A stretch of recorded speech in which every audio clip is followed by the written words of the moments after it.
आपने इस वीडियो के थंबनेल पर जब पढ़ा होगा कि डोनाल्ड ट्रंप के ऊपर कातलाना हमला, तो आपको लगा होगा कि इस आम से वाक़े पर क्या वीडियो बनाने की ज़रूरत थी। लेकिन ये एक आम सा वाक़या इसलिए नहीं है कि इस वाक़े के आलमी दूररस असरात हैं। मेरे पेश नज़र और बहुत से ज़रूरी काम हैं जिसमें माँओं की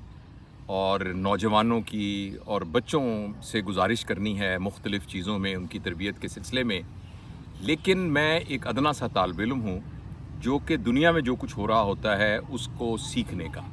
और मैं कोशिश करता हूँ कि मैं जो भी कोई आर्टिकल जो हैं अहम जर्नल्स में छपे हैं मैं उनको पढ़ूँ और मैं एक उससे सीखने की कोशिश करूँ।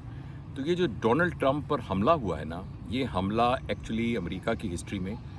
एक बहुत ही अहम वाक़या हुआ है। इससे पहले जॉन एफ कैनेडी के ऊपर कातलाना हमला हुआ था जो कामयाब हुआ था। जॉन एफ कैनेडी और डोनाल्ड ट्रंप दोनों के अंदर एक ख़ास कॉमन बात यह है कि दोनों ही एंटी इस्टेब्लिशमेंट थे। इस वक्त दुनिया में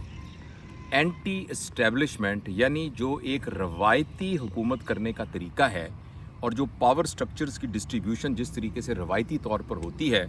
कि सामने हुक्मरान होते हैं और पीछे जो है एक पावर होती है जो उनको चला रही होती है, और वो किसी एक शख्स का नाम नहीं होता बल्कि वो पूरी ऑर्गेनाइजेशंस और एक पूरा सिस्टम होता है। पूरी दुनिया में अब अवाम की जो राय है वो इस रवायती सिस्टम की बजाय तब्दीली के लिए एक लहर की सूरत इख्तियार कर चुकी है। मैं आपको मिसाल देता हूँ। मालदीव के अंदर इलेक्शन हुआ तो उसमें वो वाली पार्टी जीती जो कि रवायती इस्टेब्लिशमेंट के हक़ में नहीं थी। इसी तरीके से हमारे पड़ोसी हिंदुस्तान के अंदर जब इलेक्शन हुआ तो जो इस्टेब्लिशमेंट के रवायती तरीके का नुमाइंदा थे ये मोदी साहब, इनको 300 कुछ से सीटें, ये 400 कुछ का क्लेम कर रहे थे, तो 200 कुछ सीटें रह गईं और अब इनकी हुकूमत कमज़ोर हो गई। इसी तरह हमारे दूसरे मगरबी पड़ोसी ईरान में जब हुआ है, अभी उनके सदर के इंतकाल के बाद जब इलेक्शन हुआ है, तो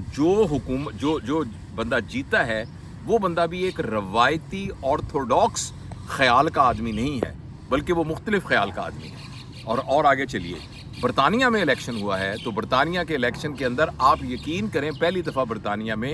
एजेंडे की बजाय तब्दीली का नाम लिया गया है कि हम तब्दीली चाहते हैं। लोगों ने कहा we vote for the change. और चेंज किस तरह के पिछले 14 साल से जो हुकूमत चल रही थी टोरी गवर्नमेंट, वो उस रवायती इस्टेब्लिशमेंट के अंडर गवर्नमेंट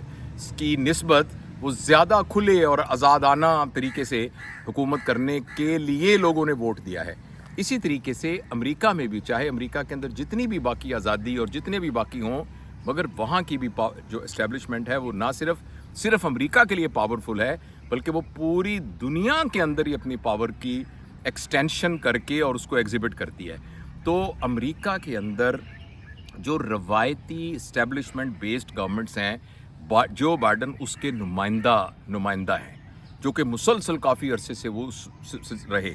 और डोनाल्ड ट्रंप जो है वो उस अमरीकी तौसीह पसंदाना ख्यालात और पूरी दुनिया के अंदर चौधराहट बनने की बजाय वो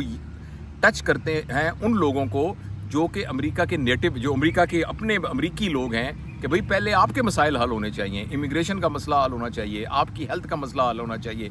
बनिस्बत ये कि अफ़गानिस्तान में और मुल्कों में जाके तौसीह पसंदी की जाए, और वो भी एंटी इस्टेब्लिशमेंट है। अच्छा, अब ये है कि इससे पहले जो बाइडन और उनके दरमियान जो थोड़ी डिबेट हुई थी तो उसमें डोनाल्ड ट्रंप ने तकरीबन फ्लैट कर दिया था जो बाइडन को खुद इतराफ़ करना पड़ा कि मैं अच्छा परफॉर्म नहीं कर सका, उसकी ये वजह थी। अब ये जो कातलाना हमला हुआ है जिसमें ना सिर्फ ये कि वो बच गए हैं बल्कि उन्होंने जो जेस्चर दिया है ना वो बहुत ही एक दलेराना सा जेस्चर दिया, और वो एक फेमस तस्वीर है जो कि तारीख़ में बहुत अरसे तक रहेगी, जिसमें वो मुक्का लहरा रहे थे, जिसका एक्चुअली मतलब यह है कि डोनाल्ड ट्रंप अगले इलेक्शन में ऑलमोस्ट, जितने ऑप्टिक्स नज़र आ रहे हैं, ऑलमोस्ट श्योर हैं कि वो अमेरिका के नए सदर बनेंगे। और जब वो अमेरिका के नए सदर बनेंगे तो इस सदर बनने की वजह से जो पूरी दुनिया के अंदर, मेरा अपना ज़ाती ख्याल है और इसके पीछे मैं जो थोड़ा बहुत दोस्तों से डिस्कस करता रहता हूँ जो कि इस शोबे के बड़े लोग हैं, और इसके अलावा मैं कुछ पढ़ता रहता हूँ, तो मेरा अपना तज्ज़िया ये है कि अगर वो अमेरिका के सदर बनते हैं तो इसके असरात पूरी दुनिया में फैलेंगे। वो इसलिए कि रूस के साथ अमेरिका के उस तरह के ताल्लुकात नहीं रहेंगे जिस तरीके के अब हैं। वो जो एक तरह की कोल्ड वॉर चल रही है उसकी निस्बत हो सकता है ज़्यादा मुफाहमत की बात हो। जब ऐसा होगा तो यूक्रेन और जो इस वक्त जो हीटेड पॉइंट है यूक्रेन, जिसकी वजह से पूरा यूरोप और रूस जो है वो एक दूसरे के आमने सामने खड़े हुए हैं, ये कशीदगी का कम होगी। इसी तरीके से आपको याद होगा कि इनकी इलेक्शन की कैंपेन के दौरान डोनाल्ड ट्रंप ने ये कहा था कि अगर मैं सदर होता तो रूस यूक्रेन पे हमला ही ना करता, और साथ एक और बात भी कही थी कि अगर मैं सदर होता तो हमास जो है वो इसराइल पे हमला नहीं करता। इन अदर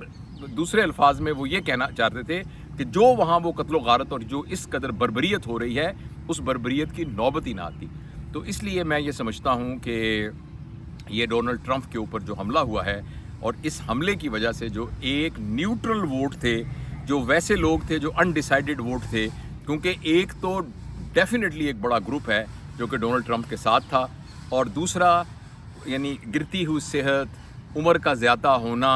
और पिछले 3-4 साल के अंदर परफॉर्मेंस का ना होना, इसकी वजह से कुछ लोग जो कि जो बाइडन के साथी थे वो भी जो बाइडन से हटे हुए थे। मगर कुछ लोग ऐसे होते हैं जो अनडिसाइडेड होते हैं, अनडिसाइडेड वोट्स होते हैं। वो जो है ये पिछले दो दिन पहले जो वाक़या हुआ है, इससे स्विंग होकर वो डोनाल्ड ट्रंप की तरफ चले गए हैं। और मेरा नहीं ख्याल कि कोई जो है ना बड़े बड़े तज्ज़ियाकार ये कह रहे हैं कि इसमें कोई शक नहीं है कि तमाम अब पोल्स के मुताबिक डोनाल्ड ट्रंप ही अमेरिका के नए सदर होंगे, और इसके असरात जो हैं वो तमाम मुल्कों पे पड़ेंगे। हमारे यहाँ चूँकि हमारा अफ़गानिस्तान की वजह से हम एक अहम मुल्क हैं अमेरिका के लिए, तो हमारे ऊपर भी इसके असरात पड़ेंगे। इसी तरीके से रूस के साथ अगर अमेरिका के ताल्लुकात अच्छे होते हैं तो उसके लिए जो दरमियान में ब्रिज चाहिए, उसके लिए भी उनको ऐसी क़यादत चाहिए होगी और उनको इस तरह की हुकूमत चाहिए होगी पाकिस्तान के अंदर जो कि उस ब्रिज को मेंटेन कर सके। और इसी तरीके से ईरान के साथ जो ताल्लुकात हैं उनके लिए भी पाकिस्तान की अहमियत बहुत ज़्यादा बढ़ जाएगी। और ऑब्वियसली जितने और अरब ममालिक हैं उनमें भी पाकिस्तान चाहे इकनॉमिकली जितना भी कमज़ोर हो गया है और इकनॉमी इस वक्त हमारे हालात बड़े मखदूश हैं, लेकिन बहरहाल फिर भी पाकिस्तान की एक अहमियत है जिसके ज़रिए से अगर कोई अमेरिका की हुकूमत इन तमाम लोगों के साथ अपने ताल्लुकात को बेहतर करना चाहती है या इसके नई स्ट्रेटजी बनाना चाहती है तो पाकिस्तान की अहमियत बढ़ जाएगी। तो ये कुछ मेरा आजाना सा एक तज्ज़िया था जो मैं आपके सामने इस वाक़े के पस मंज़र के अंदर आपके साथ शेयर करना चाहता था।